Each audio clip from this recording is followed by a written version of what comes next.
Good morning, welcome to news analysis. నేను జ్యోత్స్న. డిస్కషన్లోకి వెళ్లే కన్నా ముందు వివిధ పత్రికల్లో వచ్చిన వార్తా కథనాలను ఒకసారి చూద్దాం.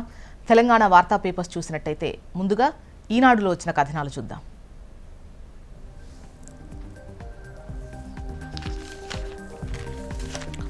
ఈనాడులో మనకు ప్రధాన వార్తగా 86 హస్తానికే అంటూ నిన్న మేయర్ చైర్పర్సన్ ఎన్నికలకు సంబంధించి వార్తను హైలైట్ చేస్తూ అధికార పక్షం కాంగ్రెస్ 86 స్థానాలను కైవసం చేసుకుంది. 5 కార్పొరేషన్లు, 81 పురపాలక సంస్థలు. ఇక సిపిఐతో కలిసి కొత్తగూడెంలో పీఠాన్ని దక్కించుకుంది కాంగ్రెస్. 80% పైగా మేయర్ చైర్పర్సన్ స్థానాలు అధికార పార్టీకే. బీఆర్ఎస్కు 18 పురపాలక సంఘాలు. బీజేపీ ఖాతాలోకి కరీంనగర్ కార్పొరేషన్, మరోవైపు నారాయణపేట మున్సిపాలిటీ. 11 చోట్ల ఎన్నిక వాయిదా పడ్డ విషయం మనకు తెలిసిందే కదా. సో ఇక ఏ ప్రయాణంలో ముందున్నాం అంటూ దానిని సమర్థంగా వినియోగిస్తాం ప్రధాని మోదీ. కృత్రిమ మేధ అంటే ఏఐ రంగంపై విస్తృతంగా చర్చించేందుకు, అత్యాధునిక ఆవిష్కరణలపై అవగాహన కల్పించేందుకు భారత్ ఆతిథ్యం ఇస్తున్న ఇండియా ఏఐ ఇంపాక్ట్ ఎక్స్పో 2026 సమ్మిట్లు సోమవారం ఢిల్లీలో ఘనంగా ప్రారంభమయ్యాయి. ఈ నెల 20 వరకు భారత్ మండపం, సుష్మా స్వరాజ్ భవన్, అంబేద్కర్ సెంటర్ వేదికగా జరగనున్న ఈ ఎక్స్పో సమ్మిట్లను నిన్న సాయంత్రం ప్రధానమంత్రి నరేంద్ర మోదీ ప్రారంభించారు. ఇక మెయిన్లో మెరిశారు అంటూ టాప్లోని ఈ వార్తను మీరు చూడొచ్చు. జేఈఈ మెయిన్లో తెలంగాణ నుంచి 1, ఏపీ నుంచి 2కి 100%. ఏపీ విద్యార్థి మోహిత్కు 300కు 300 మార్కులు. తొలి విడత ఫలితాలు విడుదల. దేశవ్యాప్తంగా 12 మందికి సంపూర్ణ స్కోర్.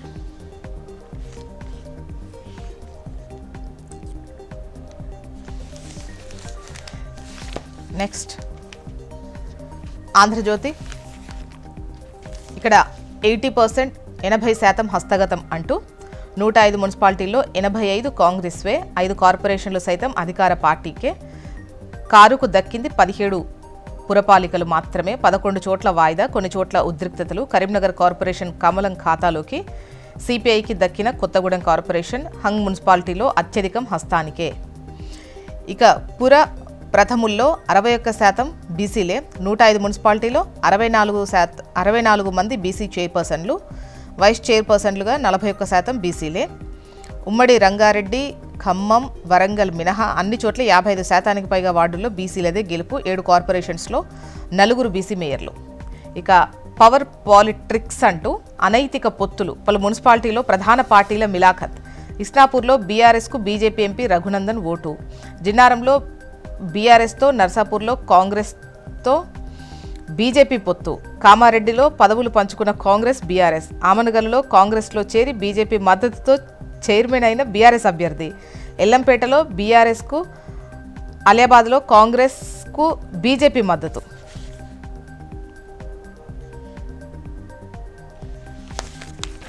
ఇక 12 మందికి 100% అంటూ దేశవ్యాప్తంగా ఐఐటీలు, ఎన్ఐటీల్లో ప్రవేశాలకు ఉద్దేశించి జేఈఈ మెయిన్స్ ఫలితాలు రిలీజ్ అయ్యాయి. లాస్ట్ మంత్ 21 నుంచి 28 తేదీల మధ్య 326 నగరాల్లో 658 కేంద్రాల్లో తొలి విడత జేఈఈ మెయిన్స్ పరీక్షలు నిర్వహించారు కదా. 13.04 లక్షల మంది హాజరయ్యారు. పేపర్ 1 ఫలితాలను నేషనల్ టెస్టింగ్ ఏజెన్సీ నిన్న రిలీజ్ చేసింది. దేశవ్యాప్తంగా 12 మంది పూర్తి మార్కులు అంటే 100% సాధించారు. అత్యధికంగా రాజస్థాన్ నుంచి 3, ఏపీ నుంచి 2 ఈ ఘనత సాధించారు. హైదరాబాద్ విద్యార్థి వివాన్ శరద్ మహేశ్వరి, ఏపీలోని సత్యసాయి జిల్లా హిందూపురానికి చెందిన నరేంద్ర బాబు గారి మహిత్, కడప జిల్లా జమ్మలమడుకు చెందిన పసల మోహిత్ 100% సాధించిన వారిలో ఉన్నారు. నెక్స్ట్ నమస్తే తెలంగాణ చూద్దాం. ఇక్కడ నాడు నేడు రేపు ఒకే ఒక్కడు బాపు అంటూ 25 ఏండ్లుగా తెలంగాణ రాజకీయాలకు కేంద్రం కేసీఆర్. తెలంగాణకు సర్వనామం, విశేషణం ఆయనే. ఎవరికీ దక్కనంత చెక్కు చెదరని ప్రజాభిమానం సొంతం. ఎవరి ప్రసంగమైనా కేసీఆర్ ప్రస్తావన లేకుండా పూర్తి కాదు. ఆయన పేరెత్తకుండా మాట్లాడలేని స్థితిలో నేతలు, పార్టీలు అంటూ గర్వంగా చెప్పుకునే వారికైనా, గర్వం తలకెక్కిన వారికైనా ఆయన పేరెత్తకుండా రోజు గడవదు.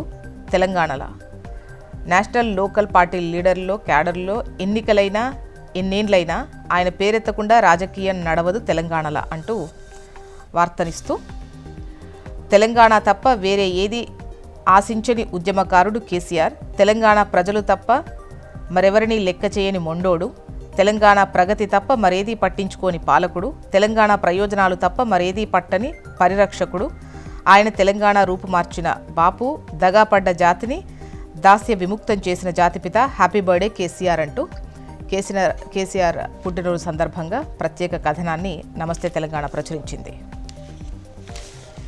ఇక దారి కాచి కాంగ్రెస్ దాదాగిరి అంటూ మేయర్, మున్సిపల్ చైర్మన్ల ఎన్నిక వేళ బరితెగింపు, యథేచ్ఛగా అధికార పార్టీ ప్రలోభాల పర్వం, పోలీసుల అండతో రిచ్చిపోయిన నేతలు, దొడ్డిదారిన బల్దియాల హస్తగతం అంటూ ఈ వార్తనిచ్చారు.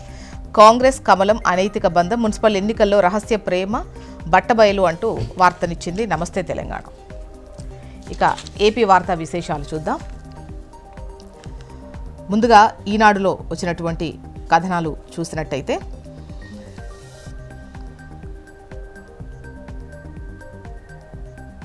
ప్రధాన వార్తగా ఏపీ మీట్స్ బిల్ గేట్స్ అంటూ రాష్ట్రానికి వచ్చిన గేట్స్ ఫౌండేషన్ చైర్మన్, సాగులో ఏఐ వినియోగంపై ప్రత్యేక పరిశీలన, అభివృద్ధి చెందిన దేశాల్లోనూ ఇంత అద్భుతంగా లేదని ప్రశంస, డిజిటల్ విప్లవంలో చంద్రబాబుది కీలక పాత్ర, విపత్తుల నిర్వహణలో టెక్నాలజీ వినియోగం భేష్ అన్న గేట్స్, ఏపీ డిజిటల్ ప్రయోగాన్ని వివరించిన సీఎం చంద్రబాబు.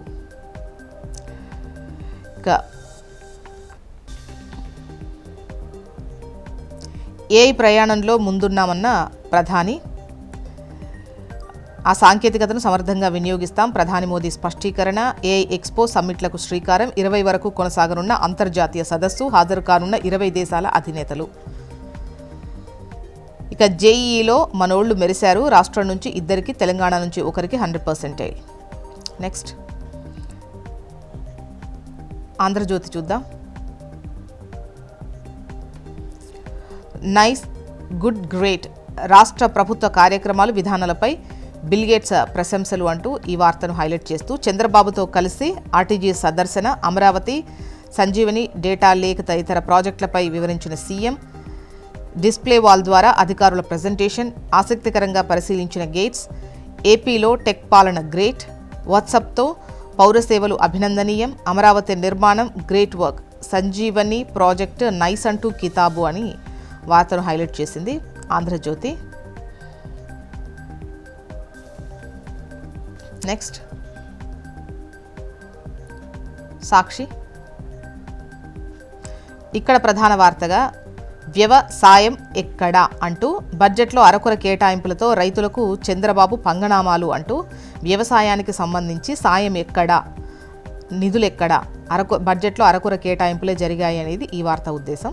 ఉచిత పంటల బీమా అటకెక్కించేసి కొత్త బీమా నాటకాలు, గత బడ్జెట్లో 1023 కోట్లు కేటాయించినా పైసా ఖర్చు చేయని వైనం అంటూ ఈ ఏడాది 250 కోట్లతో సరిపెడుతూ మరో మోసం అని చెప్పేసి సాక్షి ప్రధాన వార్తనిచ్చింది. ఇక ఘనంగా ప్రారంభమైన ఇండియా ఏఐ ఎక్స్పోకి సంబంధించి వార్తను హైలైట్ చేస్తూ కథనాన్ని ఇచ్చింది సాక్షి. జేఈ మెయిన్స్లో ఏపీ విద్యార్థుల సత్తా, మహిత్ మోహిత్లకు 100%. మొత్తానికి ఇవి ఇవాళ వివిధ పత్రికల్లో వచ్చినటువంటి వార్తా కథనాలు. ఇప్పుడు ఒక చిన్న బ్రేక్ తీసుకుందాం. బ్రేక్ తర్వాత డిస్కషన్లోకి వెళ్దాం. Stay tune.